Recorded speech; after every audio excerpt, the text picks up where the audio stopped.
Pivo z veľrybých pohlavných žliaz, ktoré môžu vážiť až 140 kg. Ochrancovia zvierat to považujú za nemorálne a odporné. A čo naši štamgasti? Ježiš Mária, semeníky, to mene nehovorte. Áno, dobre. Vyskúšať áno, určite. Jak by to chutilo, to neviem.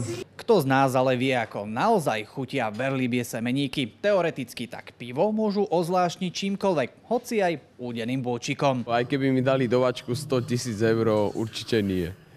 Proste pivo má mať chmel, svoj slad, svoju chuť.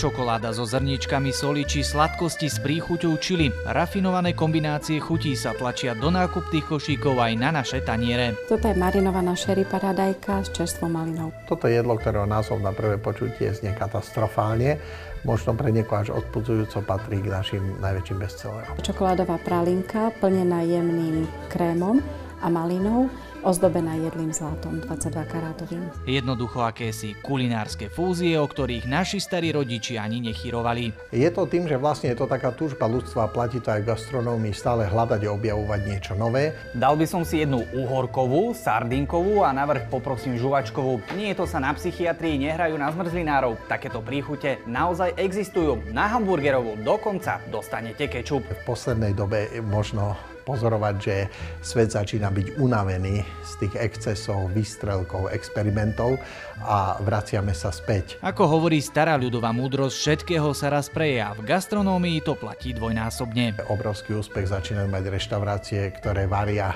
tú starej maminú klasiku. Možno by som to tak počítačovo povedal upgradenutú v tom novom modernom poňatí. Roman Rudkaj a Marek Vnenčák, televízia Markíza.